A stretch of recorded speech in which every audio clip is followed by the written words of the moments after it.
Welcome to episode 80 of Rubbish Talk with me, Alasdair. And me, Jane Bond. Well done for 80, Alasdair. I don't know how many I've got. I'm probably on 60. There we go, eh? 80 episodes. I know. It's a bit of a Well struggle done. doing weekly though, isn't it? Weekly's much harder than fortnightly. Well, yeah, but you're doing a grand job. We'll get there. We'll keep going. Don't stop. No. So this week we are going to have a chat about, we're going to start a little series about waste journeys, and we're going to chat about what happens to specific waste items as they move through the waste industry. So this week we thought we'd look at food waste. And in that context, we're looking at food waste and we're looking at anaerobic digestion. So there's two options for food waste. One is in-vessel composting and the second is anaerobic digestion. So that's the one we're going to look at. But before we do that, what news have we got, Jane? We have news. So this one was quite interesting. This was about renewables. So renewables, mainly solar and wind. And basically they're saying that renewable energy overtook coal as the world's leading source of electricity in the first half of this year. So that's quite impressive, really. I mean, it is data from a global think tank called Ember, which obviously I'm not into global think tanks, but I've never heard of Ember. However, I'm sure they're a very reputable think tank doing lots of thinking. It does say realistically that developing countries, especially China, lead the clean energy charge, but richer nations, including the US, no surprise there, relied more than before on planet warming fossil fuels for electric generation, which isn't, I mean, you would like to think that the richer planets, the US, and it says EU as well, would actually get their act together and do some more renewable stuff. I mean, we've got loads in Scotland. Don't know whether that counts. So I think that's quite a good news story, Jay. No, it's quite a positive, and Yeah. I think it's interesting the pace. But reading the article, the pace that China and India and places like that are moving with renewables is incredible, and that's often the charge that's placed. These countries that they're using loads of coal, they're using loads of dirty fuels and so on, but they are moving really rapidly, and it's that thing that there does seem to be in the US, UK, EU, that it's an anti-climate thing about renewables and so on, and it's like, no, we need to keep up, guys. I know. Yeah. And you see the work going on in Scotland at the moment with it. There's so much wind power going in, and what that's meaning is they're having to reconfigure the grid. So rather than the power stations feeding the power out the way, we're having to, we've got these remote sites, remote wind farms, and we're feeding the power back in. And there's massive amount of investment going on into, reconfiguring the grid to make that happen. I think there is, because there's massive amount of investment going on in battery storage.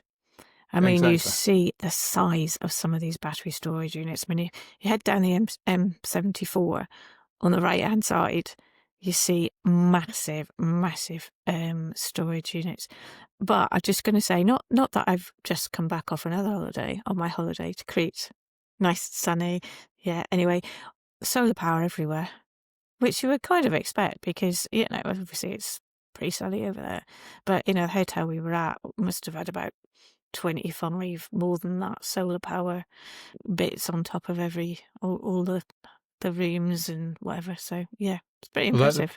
That was one of the things the report was saying, that the solar's really taken off in the developing world. And then I'm not saying Greece developing world, but Africa, sub-Saharan continent and so on, solar's really taken off. So another climate news story was that the level of nitrogen dioxide pollution in the air in London has fallen to within the legal limit since the regulations were introduced in 2010. So there were new regulations included in 2010 about the nitrogen oxide levels we should be exposed to, and for the first time ever, that's actually being complied with. And they're putting that largely down to the ULEZ scheme, which is the £12.50 daily charge if you drive a polluting vehicle. Yeah, so that's great, isn't it? If all it takes is that, I must have taken a lot of effort putting it in, but all it takes is less polluting vehicles not going into the centre where there's plenty of, I suppose the worst part is delivery vehicles and things like that. But I suppose the same in Glasgow and Edinburgh as well. Well, it's slightly different. You get charged if you go in rather than you pay to go in. But Well, I think the other thing is people always assume these, ULEZ and all these emission zones are because of climate change. Largely, they're not because of climate change. Largely, they're because of air pollution. If you look at, so they estimate that 9,500 premature deaths in London alone from air pollution. Yeah, that's just shocking, isn't it? It's huge. It's huge, and that's happening across cities around the countries. So all quite positive there. So you've got a wee story about a poor shopper that's had a £300 fine, I believe. Well, this is quite interesting because this mum, because they always say it's a mum with 2 kids and has got no money, is facing fly tipping charge after collecting a small parcel from an Aldi collection point and throwing the envelope in the bin. Basically, household waste isn't supposed to be deposited in bins. So somebody in public bins, obviously, not household bins, but public bins. So what she'd done was she'd thrown her envelope in, and somebody, the council or whatever, had found this envelope and said, "Oh, she's fly tipping. She's thrown it in the bin. We're going to fine her." So they sent her they sent her a letter, interview under caution, and they said she could be facing fly tipping charges with a £300 fine. It's kind of, you can see why, they don't want piles of rubbish being deposited in a public bins because it's for the public. So, but yes, so that's where it got to. And then a little bit later. And then she got off with it. Yes. So I think they probably realised they were being slightly overzealous, that it was probably better that envelope was put in the litter bin and discarded in the street. But it was actually one of my TikTok followers, Lisa Outdoors, who let me know about this. And then about an hour later, I saw it all over newspaper headings about how unfair this was and so on. But you do wonder sometimes if there's always more to these stories. So technically you're not allowed to put that waste in a litter bin. And so the council was technically correct, and probably what they're looking for is people dumping a bag of residual waste into the bin rather than just one envelope. If she'd wanted to do it right, all she had to do was walk into the supermarket and put the wrapper into the soft plastic collection point in the supermarket.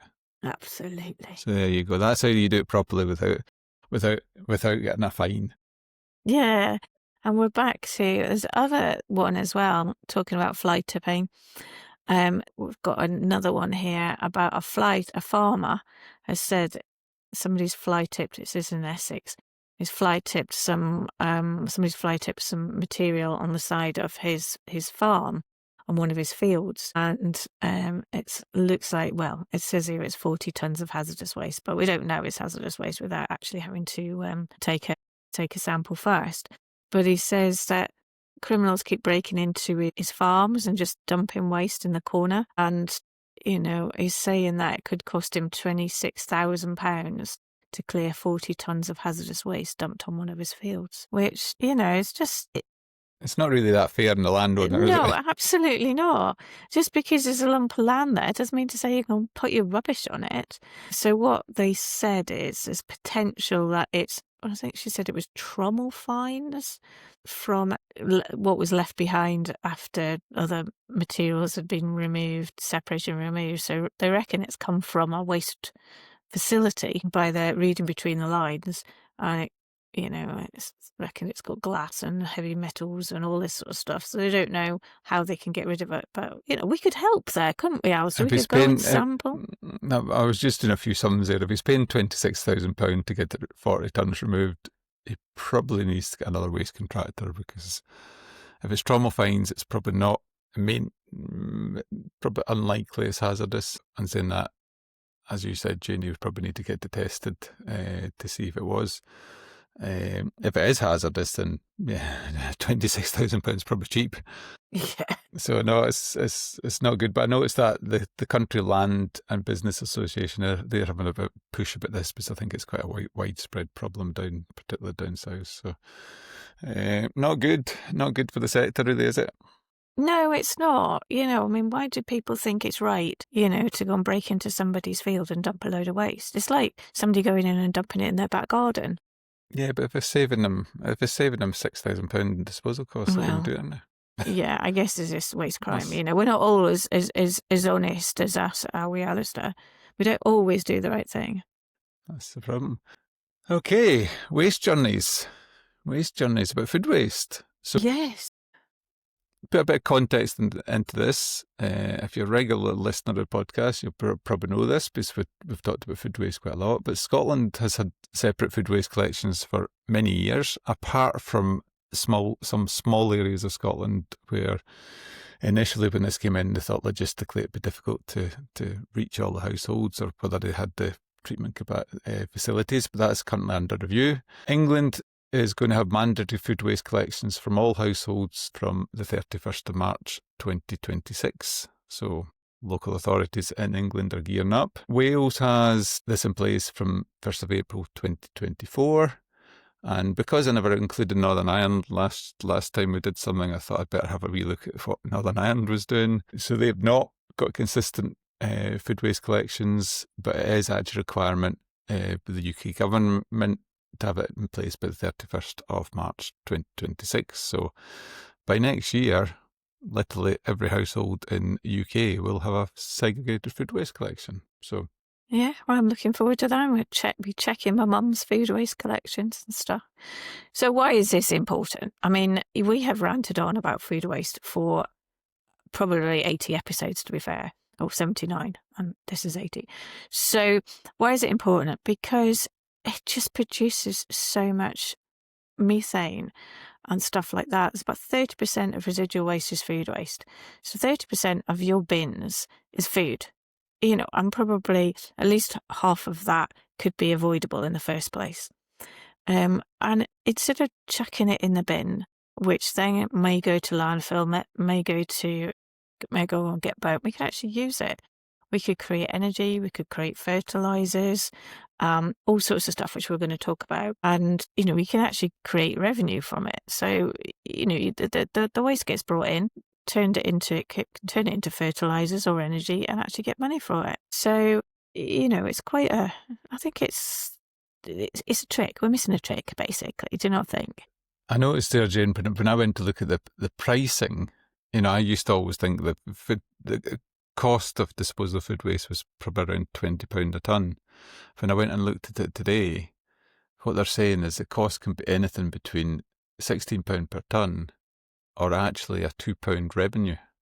Oh, right. Okay. So people can pay you for food waste. Yes, obviously the value of the energy in the digestate is now making it, the AD plants are actually paying for food waste, or the charge is so much lower. So if you compare that to your landfill, your waste energy plant, which is, getting on for £180, £190 a tonne versus your £16 a tonne, you can see where the financial savings are. But obviously you've got to match it up against the cost of actually putting a segregated collection in place. Yeah, and I guess the £2 per tonne revenue is a super duper fantastically segregated food waste from, perhaps one source that, is fantastic and amazing. Yeah. So what are we going to talk about then today, Alasdair? So hopefully we're going to, without getting too techy, we're going to try and explain the process of anaerobic digestion. We probably will use the terminology AD. So if you hear us saying AD, we mean anaerobic digestion. We're going to talk about how much food waste is put through that. We're going to talk a little bit about the outputs. And when we talk about outputs, we're talking about the energy, not usually in the form of electricity, once we convert the methane gas, and the digestate, which is the fertiliser. We're going to talk about where the waste comes from, whether that's households, commercial, or production and manufacturing waste. A little bit of a look about some of the issues in terms of the treatment required for AD. And then we're going to talk about plastic and biobags and the importance of plastic contamination in the waste stream. And then a little bit about past 110 requirements for digestate. Hopefully we're going to explain it in simple, easy terms, Jane. That's a challenge. I can do simple and easy terms, to be fair. So basically, we bring all this waste and food waste in, and anaerobic digestion is a biological process. So you've got your microorganisms, basically your bugs, that break down all the organic matter, the food waste, and all that sort of stuff. And the anaerobic means it's in the absence of oxygen. So all these bugs are working away. And what they do is they produce gases, mainly methane and carbon dioxide. So the methane, again, you can use the methane for heating. We can burn it, heating, energy. And they also produce a residual digestate, which is the gunk that's left behind, basically. So there's different processes. So you can use I'm going to get slightly techy because I'm not quite sure what all of them mean, but the wet AD, so you put it in wet, dry AD, where it uses, I'm not quite sure how the dry AD works, but I'm sure Alasdair will tell me. Continuous stirred tank reactors, which is also called CSTR, and plug flows. There's different configurations. They all do the same thing at the end of the day. And what we have to do at the beginning is make sure that the food waste is decent size, so we can put it in, take all the plastic bits off, screened. It has to be at a certain size, and then it has to be at a certain temperature. So it kind of heats up and gets itself, because, when you put food waste together, it's like if you have a compost heap at home, that it's all going to get hot inside. There's a thermophilic reaction. That was technical, wasn't it? Yeah. So, it heats up, and it has to heat up over a number of certain number of days or weeks, and then it has to be mixed. It has to be at a certain pH, so it has to be certain acidity or alkalinity, sort of neutral. And then it goes through, you get your biogas captured, it's cleaned, the gas is cleaned out, it's put through some sort of system which cleans it, so it's just methane at the end of it. The digestate at the end, the kind of gunky bit that's left, that can get taken out and that can be used. So it's quite, it seems quite easy, but there's quite a few things that can go wrong on the way. So basically, you put your waste in, you heat it gets, what's the word, fermented, I guess, inside this big container without any air, with lots of bugs in it, and it produces a gas. So that's the important thing. We actually get the gas taken off it, and it can be used. I think it's quite impressive. There you go. Hopefully. In terms of quantities in the UK, this is actually quite hard to pinpoint for food waste alone, because there's actually sort of three main uses of anaerobic digestion in the UK. There's the sewage sector's been using this for years and years in terms of sewage sludge. So they've been taking the sewage sludge, they've been putting it through an AD, and they've been using that energy to run their plants or to generate electricity. You've then got what we call on-farm systems, where the farm's using that, the slurry, the material they're producing on the farm, they're combining that with sometimes some crops are growing, and they're running a AD plant. And then you've got generally food waste systems that are purely for food waste, but often plants are a mixture of these. So it's sometimes a bit challenging to work out, but the last sort of report, there's a 2019 RAP report, which is never the current because we're 6 years on, but they reckon the operational capacity AD sites in the UK was 3.2 million tonnes. And when you actually put something in an AD process, they estimate if you put a tonne of organic waste in, you actually get about 0.8 to 1 tonne of digestate produced. So quite often, food waste gets, as Jane said, it gets shredded down to less than 12 mil. It gets squeezed out into sort of soup, and then gets put into the tank. And sometimes a bit water added. So sometimes you're almost creating more waste than you've got initially. But the bacteria get to work, and they basically eat the food, and as part of that, they generate the methane. The dry AD works in a similar way, but it's a bit like composting. There is the plant over at Sareco in Fife is a dry AD plant, but dry AD is not hugely popular because it seems to be a bit more difficult to operate and so on. So that most of the plants in the UK are wet AD plants. And it's estimated that we produce 1,231 million metres cubed of biogas, which generally biogas will be 65% methane. So I've not done the sums, but it's a lot of energy. That's a lot of energy. I know when you were talking about the ones on farm, I know like particularly the whiskey distilleries, they use AD a lot. So all the draff and the waste from the distillery process goes into the AD plants and they produce loads of biogas, which can then feed back into the operations of the whiskey. And to be honest, that's a pretty sustainable process. And the digestate goes in the farmer's field to grow the barley. Absolutely. So, it's a win-win situation there. So what do we get? So what do we get from AD? We've kind of talked about the biogas. So that is typically around about 50 to 70% methane, which, is basically your gas. You could actually run your cookers and stuff off it. You might need a little bit of cleaning, but, it's basically the same as natural gas.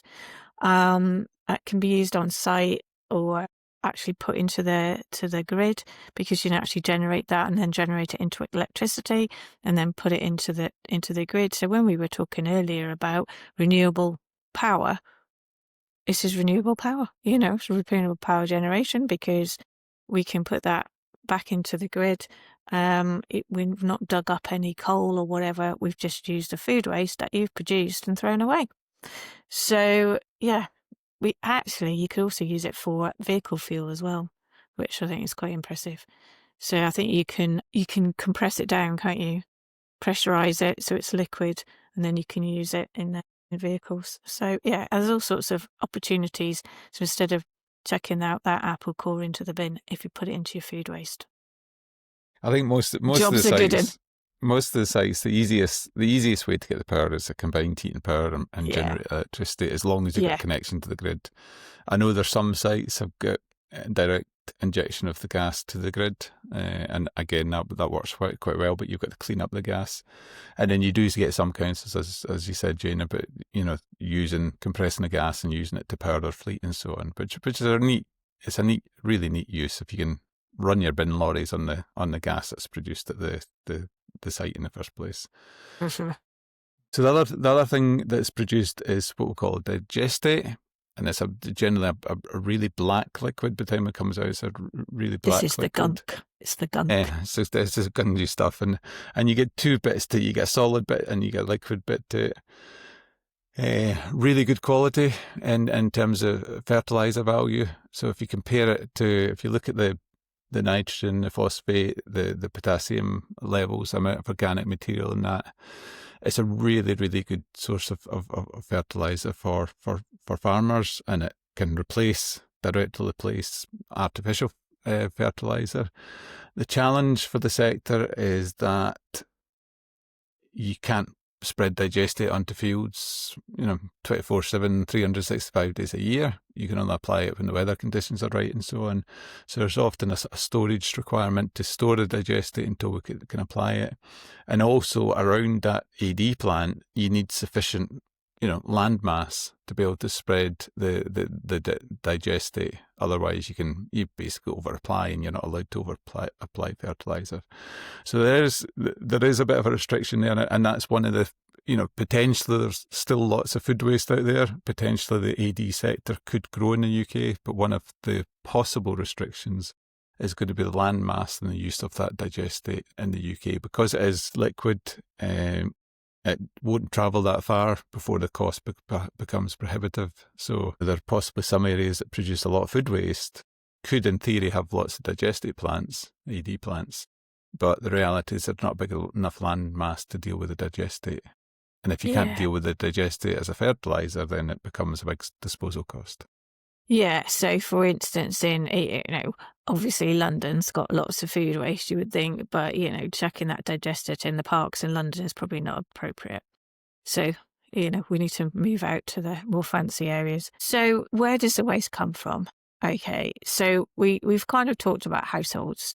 We've got all these food waste collections either on board at the moment or coming on board. So they could be the single largest source if everybody did what they were supposed to do. about 60% of food waste arises from households.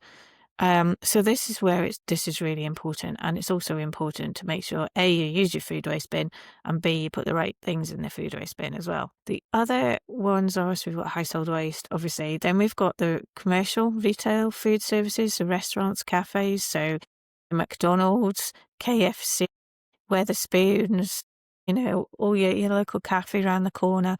All of these places we can get our food waste from. And again, they have to be segregated. So it could be unsold food, it could be what they're doing, cooking wise, and all this sort of stuff. It's quite interesting. Where was I? McDonald's. I love McDonald's.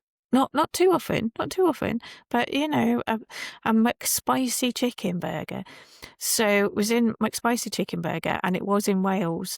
They had all these different categories, and one of them was the food category. Obviously, I'd eaten everything, so there's no food waste, but at least they're talking about it.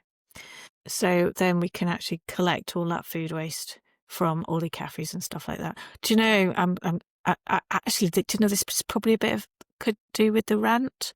I'll come back to the rant later. You can have a rant? I can have a rant, yeah. You're going to hold that rant in? I'll hold the rant, yeah. Okay, so the other areas from the food waste is from the manufacturing side of food waste, so industrial manufacturing and production side. And potentially they're quite good sources of food waste for AD plants, but also these production sites should also be looking at, how can they reduce the amount of waste they're producing. Based on our episode 79 with Larry Croft and Flybox, some of these waste streams might actually suit a different type of treatment. AD might not be the best one, and maybe they should be looking at, as he talked about, growing protein from them.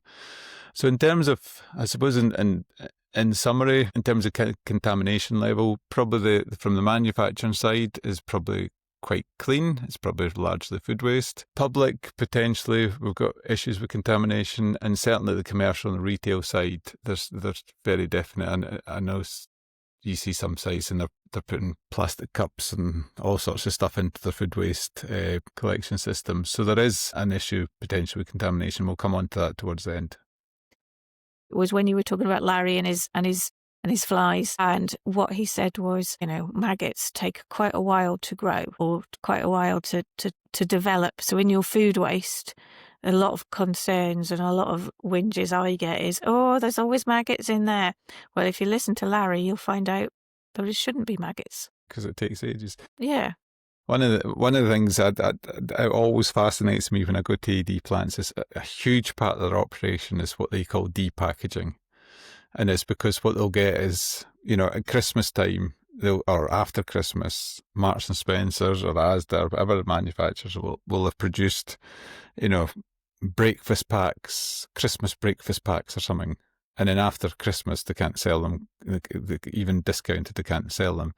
So they come in and they're, in a cardboard box, and then they're in plastic and so on. So the operator needs to basically depackage. So they come in brand new in pallets, and the operator needs to depackage that.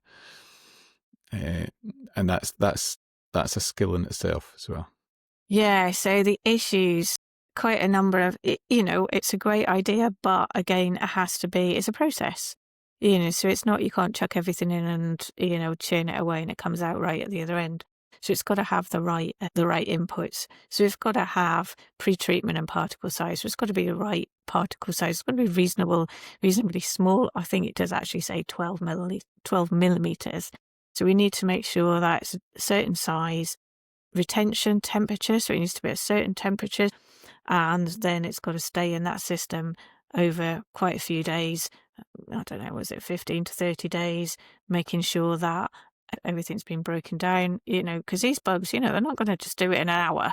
These bugs aren't, it's going to take them a while to sort these things out. So we need to give them a bit of time. So there's also something called the Animal Byproducts Regulations, which is ABP, if we're talking acronyms. So this is to do with the your meat. So you can put meat into your food waste, because the meat and the bones and all that sort of stuff will get treated through the anaerobic digestion plant. But what we've got to make sure, remember when we had mad cow disease and all this sort of stuff, again, it's got to make sure that it's actually treated properly, heated up properly, and all that sort of stuff. So again, there's considerations and regulations associated with that. So it must reach that certain temperature that we were talking about earlier, and make sure that everything is heated up, cleaned, there's no mad cow disease at the end. So that's important. And we get rid of our salmonella and anything else. One of the things we also have is issues with sort of contaminants in there.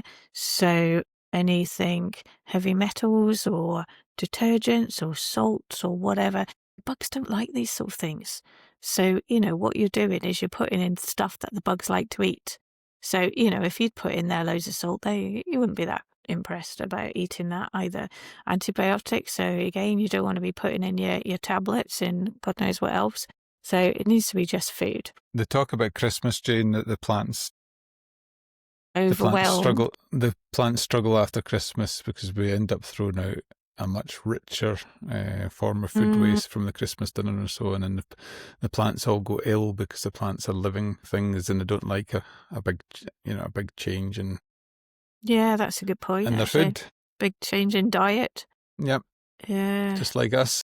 Absolutely. After Christmas, we're all feeling a bit eating too much.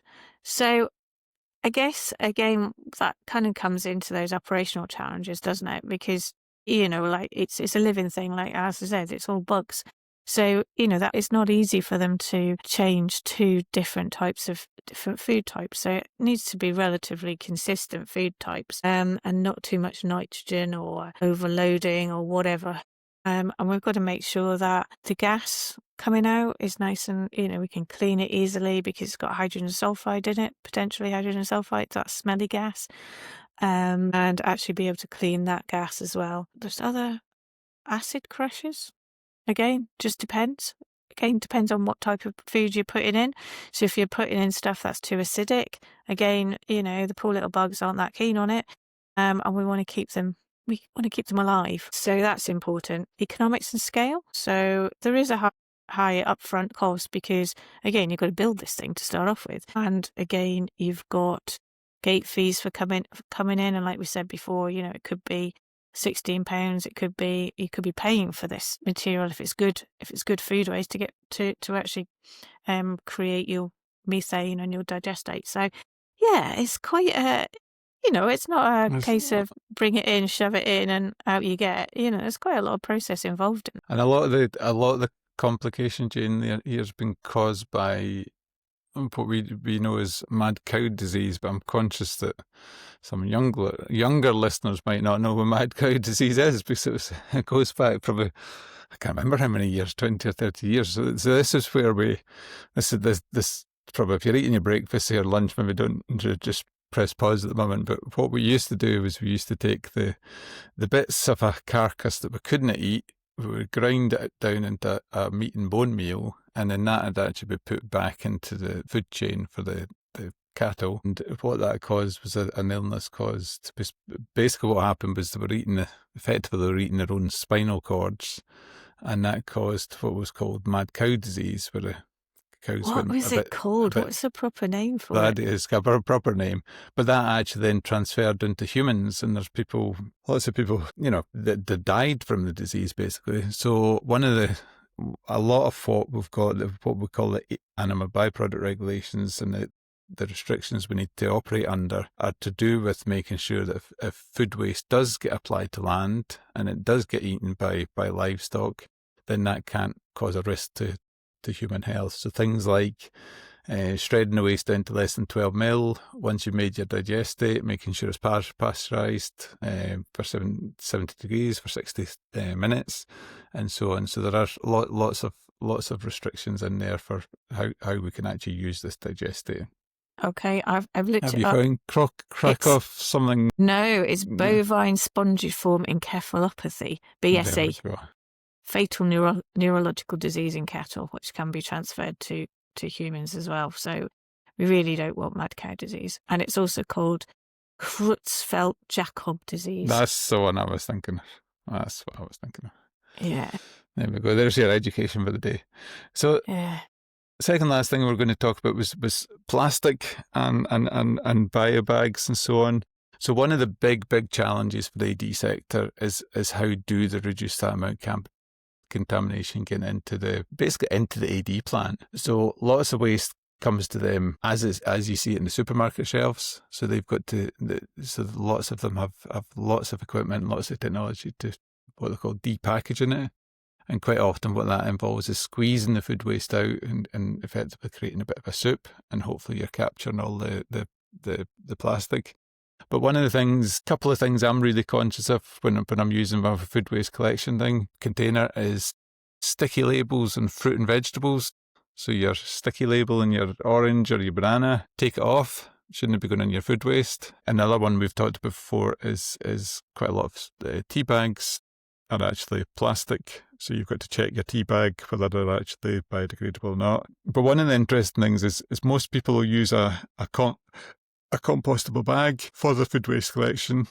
But interestingly enough, because AD works at a lower temperature in compost, the biodegradable bag does not actually biodegrade in an AD plant. So it can actually look like plastic. So when they're checking the digestate at the end, it may have bits and pieces of biodegradable bag, and it's actually really difficult for the operator to determine if that's a biodegradable bag or whether it's a plastic bag.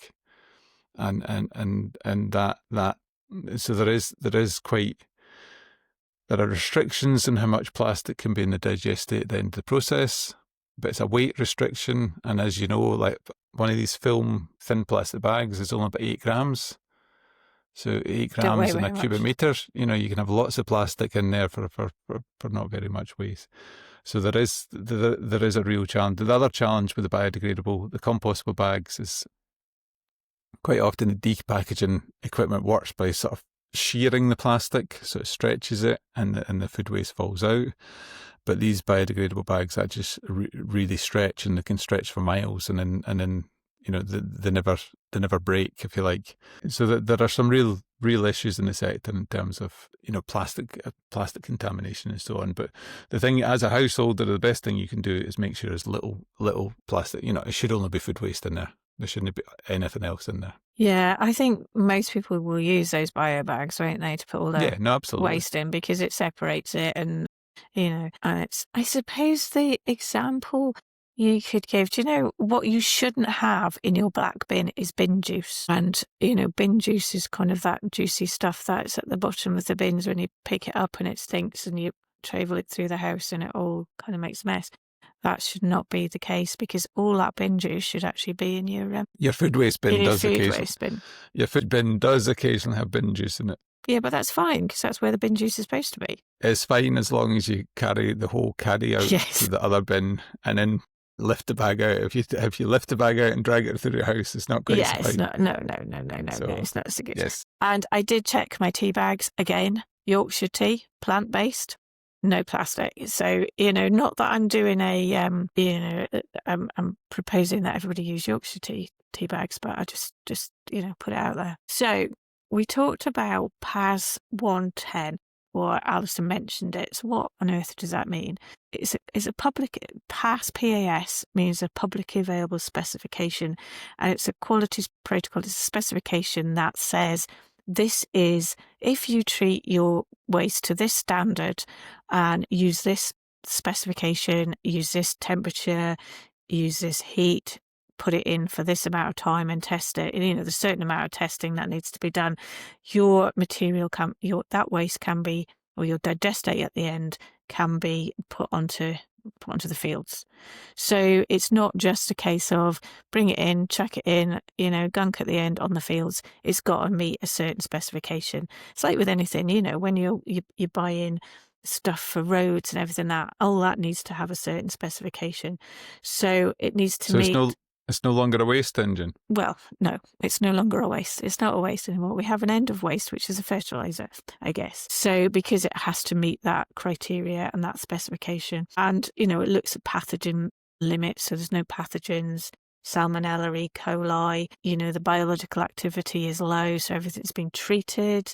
And there's no plastics, or there's a limit on plastics, glass or stone or anything like that. That's found its way into your food waste bins. Any metals. There's no metals in there. There's no, it needs to make sure that it's not you're gonna put it on the fields and all the rats and God knows what else are gonna run around.